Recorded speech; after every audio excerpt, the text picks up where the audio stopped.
Tonight, World in Action has tracked down one of the most elusive men on Earth. This was the end of our search. An ex-cattle boat, the Royal Scotsman, docked at Bizerta, a small port in North Africa. On board, about 250 people, making some sort of a crew, and this mysterious man. The localized Scream Man thought he was a great scientist looking for insects. Everybody seems to think he's a millionaire. These are no ordinary seamen. Their allegiance and devotion to the mysterious man is total. To them, he is my Commodore. The man is L. Ron Hubbard, charmer, science fiction writer and showman, the creator of Scientology and the man who's pushing it into its new, more militant phase.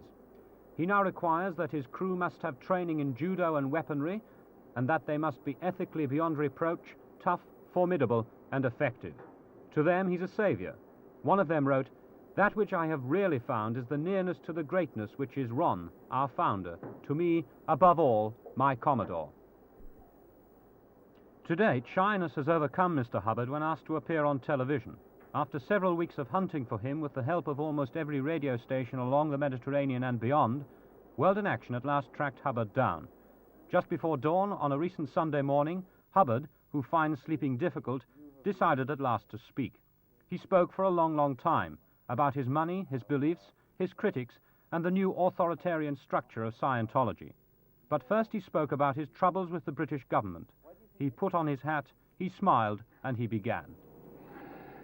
Well, that's very interesting. But let's correct an impression first. You said you were in trouble. Let's get my relationship to this completely straight. So on. I am the writer of the textbooks of Scientology. About 2.5 years ago or so, I even ceased to be a director of organizations. The government, in the first place, I am not in trouble with the British government, not even faintly, and if I went in today or tomorrow through immigration, they would tip their hats and say, "How are you, Mr. Hubbard," as they have been doing for years. The immigration officials might well tip their hats, but they couldn't let him in. The day we filmed Mr. Hubbard, the Home Office decided that Britain would be better off without him. St. Hill Manor, England, Hubbard's British headquarters, handling an income of something like £1 million a year. But as Scientology expands, more and more governments and mental health authorities condemn it. I wondered, Mr. Hubbard, if you could explain simply to a layman what Scientology is. I think that'd be a relatively easy idea because it's actually a subject which is designed for the layman. And if you couldn't explain it to the layman, you would have a very difficult time of it. The subject name means skio, which means knowing how to know in the fullest sense of the word, ology, which is study of. So it is actually study of knowingness. That is what the word itself means. The subject, to me, that doesn't mean very much. I didn't understand that. I mean, what does it do for you, in theory? It increases one's knowingness. But if a man were totally aware of what was going on around him, he would find it relatively simple to handle any outnesses in that. Even after 3 hours of talking, we never got an explanation from him that we could understand. In fact, Scientology is a faith, a religion. Because faiths are now out of fashion, it calls itself a science. But scientists would have just as much difficulty with the beliefs of Scientology as they do with virgin births and resurrections from the dead. St. Hill is a nice place. Scientologists are very friendly and honestly believe that they can help whoever goes to them. Usually, they can. Scientologists do two basic things. First, they sit for hours listening to recordings of Hubbard, and they're examined to see how well they've learnt it. Now, the mind, when it has an old experience, will add that data into its current experience, and it keeps coming up with wrong answers. A professor looks at some college student with a slight twitch of the eye, and this girl says, "He has winked at me." Some dust got in his eye at that minute, you see. What he tells them, when you cut through the jargon, is partly good sense, teaching his disciples how to calm down and deal with the things that worry them. The rest is religious ramblings and stories about his achievements in this life and the ones he's led before, which are as imaginative as his science fiction. Because she was assaulted when she was 10 by a fellow who winked at her first. And it messed her up considerably. I don't understand what oat crunches are. Oat crunches, they're a thing. The real hooker in Scientology is this instrument. They call it an e-meter. It's a very simple electronic device that's been around for years as a lie detector. There's no mystery whatsoever about it. Hubbard uses it in a process he calls auditing, the Scientologist's confessional. Here the student talks, often for many hundreds of expensive hours, about himself. His inmost secrets are dug into. As they question, embarrassment, fear, guilt, shame, any emotion will make the needle waver. American courts have condemned the e-meter as being totally unscientific. It measures only emotion. It can't distinguish between fantasy and reality. If you feel ashamed because you believe that in a previous incarnation you hammered the nails into Christ's feet, the Scientologists think that proves that you lived before as a Roman centurion. Unburdened, the student feels free at last. It's this area that's of deepest concern to the medical world. Although discussing their deepest problems naturally makes many people feel better, the Scientologists also apply this technique to people in no fit mental state to stand it. Sometimes, digging with the best will in the world into a student's problems, they can reduce him to a state of collapse well known to psychiatrists. The Scientologists gaily call it the sad effect. The only mystery about the e-meter is its price. In a recent US income tax trial, it was stated that it cost about £4.09 to make, while Hubbard was selling it for between £44 and £51. As the court commissioner said, such profitability, while not at all conclusive, is indicative of a commercial operation. The Hubbard College of Scientology Qualifications Division, Department of Certifications and Awards, does hereby certify that Janet E. Lundy has attained the state of clear. This girl has reached her goal. She has gone clear. Clears, like her, have gone through a list of some 60 questions written in Hubbard's own handwriting without showing any emotional reaction on the e-meter to any of them. Towards us, the unbelievers, they feel pity. They call us wogs. I've never given a speech before, so this is the first one for me. But I did want to say one thing. Validate yourselves. You're beautiful. Thank you. For many, Scientology becomes not only a faith, but a way of life. They become dependent upon the organization for their social life and even their livelihood. They work for very long hours and almost no money. A year ago, the organization did not deny a profit of £500,000. Since then, the income has touched £30,000 a week. They neither know nor care what happens to the money. About 3 years ago, Hubbard introduced a new note into his little kingdom, discipline. He laid down a rigid line of conduct. Since then, the ethics department has taken over more and more. This is one of Hubbard's ethics orders on critics of Scientology, so-called suppressives. SP order, fair game, may be deprived of property or injured by any means by any Scientologist without any discipline of the Scientologist, may be tricked, sued or lied to or destroyed. Last year, Hubbard wrote, Now get this as a technical fact, not a hopeful idea. Every time we have investigated the background of a critic of Scientology, we have found crimes for which that person or group could be imprisoned under existing law. We do not find critics of Scientology who do not have criminal pasts. Over and over we prove this. Politician A stands up on his hind legs in a parliament and brays for a condemnation of Scientology. When we look him over, we find crimes, embezzled funds, moral lapses, a thirst for young boys, sordid stuff. Wife B howls at her husband for attending a Scientology group. We look her up and find she had a baby he didn't know about. Most recently, Hubbard wrote this of a group of people who defended against the ethics department. They are declared enemies of mankind, the planet, and all life. They are fair game. No amnesty may ever cover them. The Criminals Prosecution Bureau is to find any and all crimes in their pasts and have them brought to court and prison. Any C organization member contacting any of them is to use auditing process R245. Hubbard calls R245 an enormously effective process of exteriorization frowned upon by society at this time. But it's here, back on the ship with Hubbard, that ethics really flourish. The stated purpose of the ship is to get ethics in. Hubbard is captain. On the ship, he's not governed by English law. But we asked him about his authoritarian activities at his English headquarters. If there is an authoritarian structure at St. Hill, it has been brought into being by the government itself. St. Hill is trying to correct itself.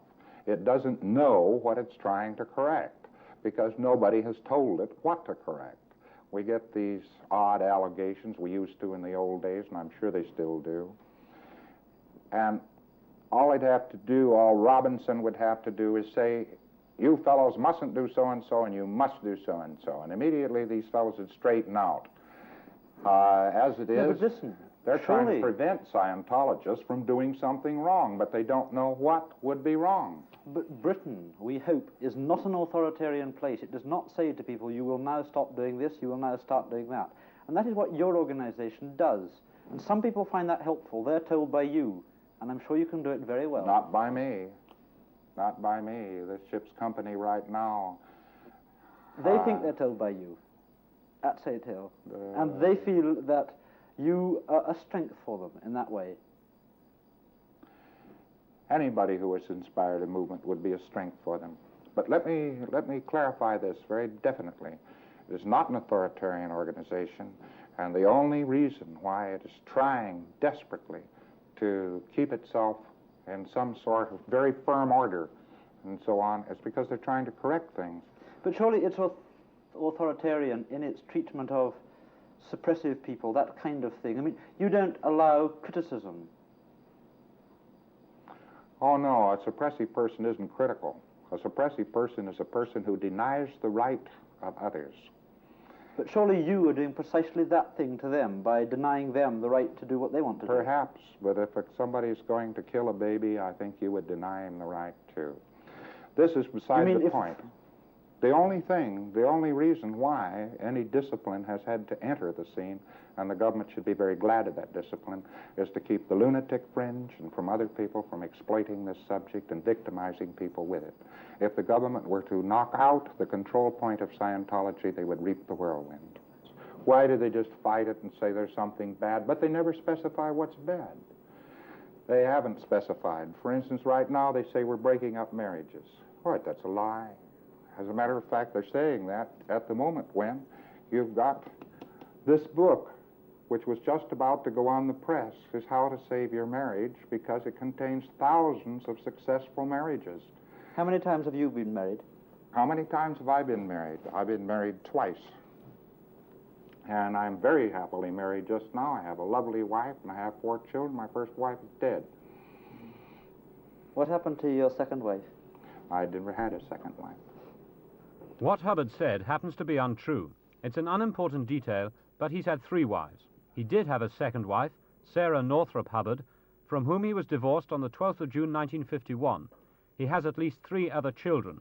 What is important is that his followers were there as he lied. But no matter what the evidence, they don't believe it. Nick Robinson was on that ship until June this year as Director of Public Activities. How do Scientologists react when it's proved to them that Hubbard claims things in his past that just aren't true? Well, it depends how high up they are. Obviously, you can shake a pretty new Scientologist that way. But if they've been in Scientology a long time, they don't think in other terms, you know. Scientology is their universe. And so they would just refuse to believe it. What are you actually doing on this ship now? I am studying ancient civilizations, trying to find what happened to them, finding out why they went into a decline, why they died. This studying, I mean, what do you do? How do you do it? I have sent out several people to look over areas and so on. They come back, they tell me what they are. I go out to the important ones. Well, the way Hubbard did his research, so far as we could see, was to scout around the islands and the coastline of the Mediterranean and see what it suggested to him, you see. He was supposed to have total recall of past lives. This past life thing goes right through Scientology. So it's a pretty important thing to establish, you know. And one incident which he described at the party following his return was that he had docked at Sardinia. And 2,000 years ago, according to him, he had been the commander of a fleet of war galleys in the Mediterranean. And he had had an affair with the priestess of the temple on Sardinia. And he used to make assignations with her by a secret tunnel into the temple. It was all beautiful Rider Haggard stuff. And, well, at the island, he made a little plasticine model of the secret entrance and sent his troops around to scout around for it. And there it was, lo and behold, there was a stone which resembled the model. And they thought, well, this is the entrance. And when Hubbard described this at the party, celebrating his return, you know, the whole room sort of erupted into cries of good old Ron and whistles, you know. And I think I was the only one there, kind of skeleton at the banquet, you know, who thought, well, this is marvelous showmanship, but it doesn't prove a damn thing about past lives. Do you believe that you have lived before?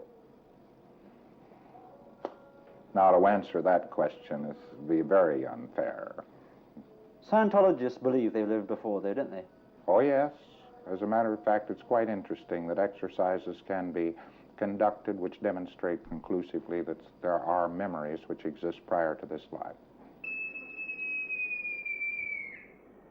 This is a drill. Fire on the boot deck. These are some of the faithful at fire drill, one of the few things we were able to film before they got angry. One crew member wrote a letter published in the ship's magazine. My body was seen in the ship at a certain place, whereas at the very time it was being seen, I was discussing the very spot with another 3 Sea Organization members way away from where I was seen. After this, I received 3 letters from South Africa, the writers of which were glad having seen me and congratulated me on looking so well. My last time in South Africa was 1957. Recently, I went there 4 times, bodiless, to see my friend Chris Weideman. My body has not left Spain since it got here. Not everybody on board was so fortunate. Nick Robinson. For a long time I was noticing discrepancies between what Hubbard was claiming to be the abilities of his clears and OTs and what I knew were their abilities, because I'd met several hundred of these clears and several OTs, which are the advanced students, and they just didn't have the abilities Hubbard said they had. He published some years ago that a clear would have a genius IQ, would have total recall, that is perfect memory, would have excellent health, high ethics, and will never have accidents by his own fault. Now, I found incidents to refute every single one of those claims. In fact, I never found a clear who lives up to the entire formula. So, I thought if Hubbard could exaggerate here, was other areas he could also exaggerate. I went down to Valencia to check out these OTs, who were there en masse, and I wasn't impressed at all, so I left. Those who stay provide Hubbard with an almost free crew. There are no professional sailors. He pays them just enough for cigarettes and sweets, but they pay him rather more. The new advanced courses cost something more than £1,000 plus keep, payable to an account in the name of Hubbard's present wife. If all 250 people have signed for these advanced courses, which according to Hubbard can be completed in weeks, days and even hours, that makes over £250,000. The scrapers could be scraping for quite some time. They've been asked to sign a contract for 1 billion years. You say that you have retired from Scientology. You're now on a very smart and splendid ship. Well, what are you doing on this ship? I don't think the Labour government ought to know this because they don't approve of loafing, but I'm loafing. What are you loafing on? On what proceeds? Where did you get all the money to loaf? Well, one tends to overlook the fact that all during the 30s and actually during the late 40s, I was a highly successful writer, and that a great many properties and so on accumulated during that period of time. Is that really where the money for all this comes from? Yes, yes. One of the things... It doesn't come from the Scientologists at St. Hill? No, the Scientologists at St. Hill, as a matter of fact, I wish I had the bill here to show you, but we added up over the years what monies I had loaned organizations and what monies of mine personally royalties and so on had been collected by Scientology organizations, and the amount of money paid out for research, and it amounts to $13 million. That's a fantastic sum of money. Because the other thing that we hear about are things like Swiss bank accounts, the Pictet Bank, that kind of thing. And there's a great temptation to believe that your yacht and the standard of life to which you're now accustomed is paid for by Scientologists in England. The amounts of money in Switzerland are minimal. Very small amount of money in Switzerland. Why do you have Swiss bank accounts? I don't have Swiss bank accounts. There is a bank account in Switzerland. I don't know how much money is in it, but not very much. The amount of money which comes to me at this time is mostly capital, because I don't take any income. These days, in days of income tax, it's almost impossible to take any income. So your capital, that did come from the Scientologists? No. No, the Scientologists and so on, actually, it's what I tell you is quite true. Yes, but the only problem I have with that sum is you haven't told me where the money does come from, where the obviously very large sums of money that you have. Well, there were very, very large sums of money that I made when I was very young. 15 million published words and a great many successful movies don't make nothing. Hubbard's finances are almost impossible to unravel, but in the pre-boom days of Scientology, from 55 to 59, he and his immediate family got at least $154,971, plus a percentage, usually 10, of the gross income of all other Scientology organizations. If he still gets 10% from St. Hill alone, that's roughly £100,000 a year. And he doesn't deny selling his name to the organization for £100,000, but says he never got the money. Well, people don't talk about how Hubbard gets his money. You know, they all assume that the handouts tell them that he used to be a millionaire himself before Scientology. And it's not an area which it's safe, really, to look into. Hubbard claims that he is well out of Scientology. Was that your impression? He really is in charge all the way. And he receives telexes every day from his organizations all over the world, especially St. Hill in England. And he sends telexes to St. Hill, giving them instructions and so on. So he really is involved. Don't you wake up sometimes in the middle of the night and think to yourself, well, I've been on this ship with a whole lot of Scientologists who believe I'm fantastic, and I've been here for a whole year and not seen anybody else, and I wish to hell I could go away from them? Well, I haven't been here a whole year, you know. I've been out associating with Arabs and all kinds of people. And one of the ways you learn about life is to associate with people. And but you don't. You only associate with Scientologists. Perfectly happy to associate with anybody. The whole point about it is they don't believe I'm fantastic. If you saw the number of times they don't follow my orders. Well, they probably disobey his orders in the Sea Org because a lot of the crew so far have been completely incompetent. They haven't been able to obey his orders. In fact, we've had accidents and so on due to that. But on board the ship, he's a kind of Jesus Christ come Buddha, you know, all rolled into one. I mean, his busts and photographs are everywhere. He just is God. You say that Scientology is a science. Now, it seems to me that Scientologists believe quite a lot of things which would be scientifically unacceptable, and that therefore Scientology isn't a science at all. It's a faith, like flying saucers are a faith.